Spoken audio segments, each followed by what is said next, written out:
Well, the biggest issue I see with so-called AI experts is that they think they know more than they do. And they think they're smarter than they actually are. In general, we are all much smarter than we think we are, but much less smart, dumber than we think we are, by a lot. So this tends to plague smart people. They just can't. They define themselves by their intelligence, and they don't like the idea that a machine could be way smarter than them. So they discount the idea, which is fundamentally flawed. That's the wishful thinking situation. I'm really quite close to, very close to the cutting edge in AI, and it scares the hell out of me. It's capable of vastly more than almost anyone knows, and the rate of improvement is exponential. You can see this in things like AlphaGo, which went from, in the span of maybe 6 to 9 months, it went from being unable to beat even a reasonably good Go player to then beating the European world champion, who was ranked 600, then beating Lisa Doll 4-5, who had been world champion for many years, then beating the current world champion, then beating everyone while playing simultaneously. Then there was AlphaZero, which crushed AlphaGo 100-0.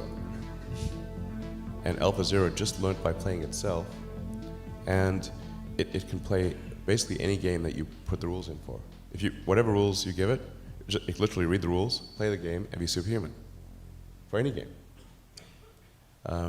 Nobody expected that rate of improvement. If you ask those same experts who think AI is not progressing at the rate that I'm saying, I think you will find that their predictions for things like Go and other AI advancements have their batting average is quite weak. It's not good. We'll see this also with self-driving. I think probably by end of next year, self-driving will encompass essentially all modes of driving and be at least 100 to 200% safer than a person by the end of next year. We're talking maybe 18 months from now. NHTSA did a study on Tesla's Autopilot version 1, which is relatively primitive, and found that it was a 45% reduction in highway accidents. And that's despite Autopilot 1 being just version 1.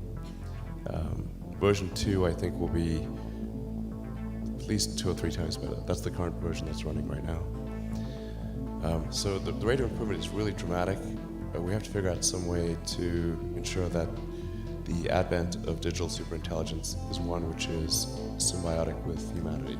I think that's the single biggest existential crisis that we face, and the most pressing one. I'm not normally an advocate of regulation and oversight. I mean, I think one should generally err on the side of minimizing those things. But this is a case where you have a very serious danger to the public. And therefore, there needs to be a public body that has insight and then oversight to confirm that everyone is developing AI safely. This is extremely important. I think the danger of AI is much greater than the danger of nuclear warheads by a lot. And nobody would suggest that we allow anyone to just build nuclear warheads if they want. That would be insane. And mark my words, AI is far more dangerous than nukes. Far. So why do we have no regulatory oversight? This is insane. I'm not really all that worried about the short-term stuff. Things that are, like narrow AI is not a species level risk. It will result in dislocation, in lost jobs, and that sort of better weaponry and that kind of thing.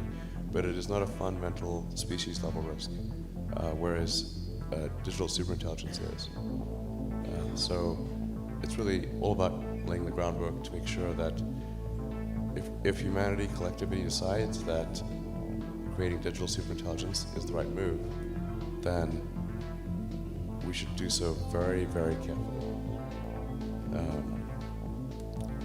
very, very carefully. This is the most important thing that we could possibly do. Well, I mean, there are other things that are on a longer time scale. And obviously the things that I believe in, like extending life beyond Earth, making life multiplanetary.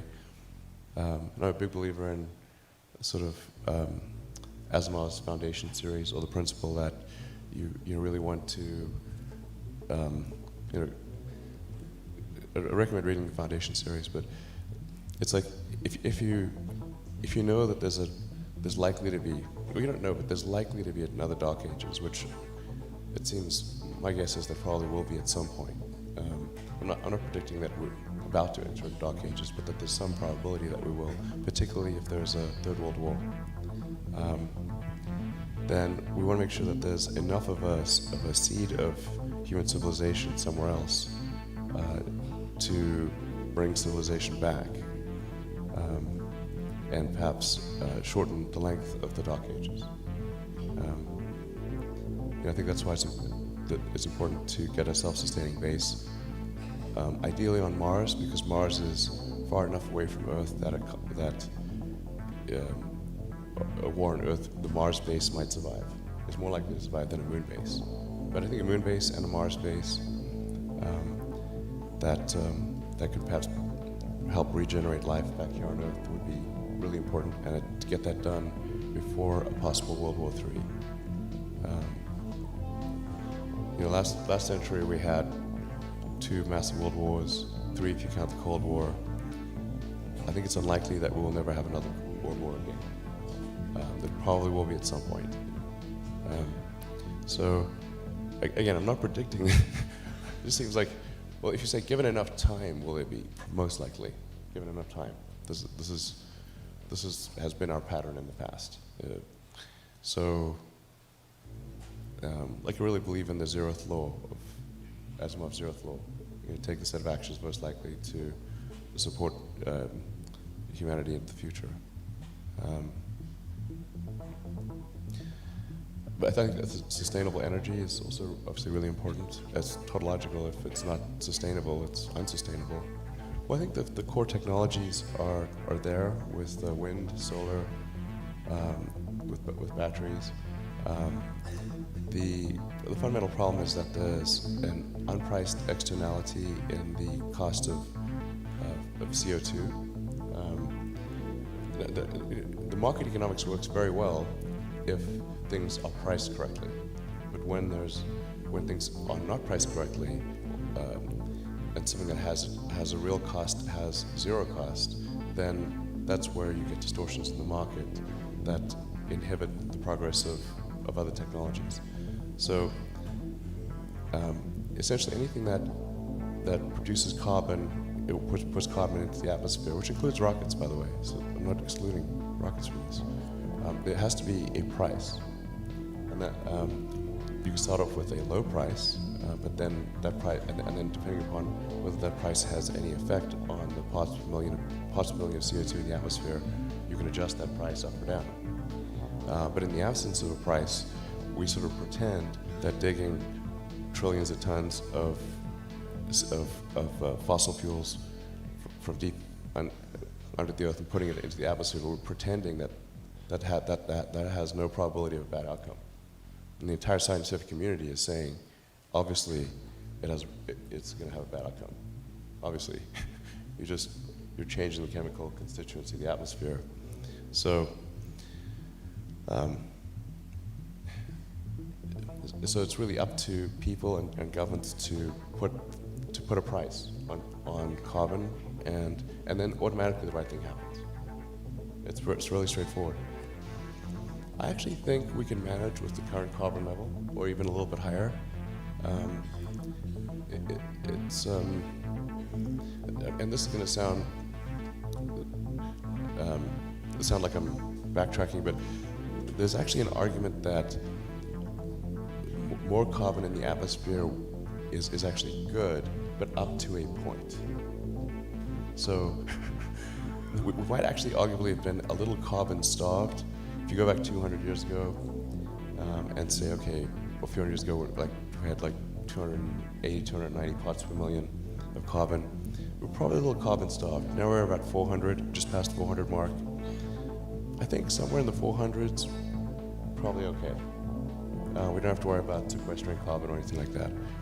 But now, if this momentum keeps going, and we start going up to 600, 800, 1,000, 1,500, that's where things get really squirrely. The sheer momentum of the world's energy infrastructure is leading us in that direction. So it's just very important that the public and the governments push to ensure that the correct price of carbon is paid. So that will be the thing that matters.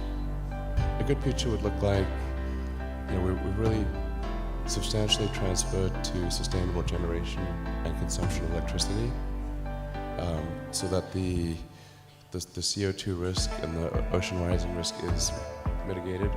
And we're not looking at having Florida and sort of large portions of the world underwater. That'd be great. not to have addressed that risk. That'd be enormous. For us to have a base on the moon, base on Mars, be out there exploring the solar system, start building industry on, essentially having human civilization go out there, and have it be such that anyone can go to the moon or Mars or out to the solar system if they want, to make it really affordable. I do think it's important that there's competition, that there are multiple companies doing this, not just SpaceX, and that AI risk is that I guess there's sort of a benign AI, and that we're able to achieve a symbiosis with that AI. Ideally, the AI. There's somebody who, I can't remember his name, but had a good suggestion for what the optimization of the AI should be. What's its utility function? You have to be careful about this, because if you say maximize happiness, and the AI concludes that happiness is a function of dopamine and serotonin, so it captures all humans, injects your brain with large amounts of dopamine and serotonin. Okay, it's not what we meant. Well, I like the definition of the AI should try to maximize the freedom of action of humanity. Maximize the freedom of action. Maximize freedom, essentially. I like that definition.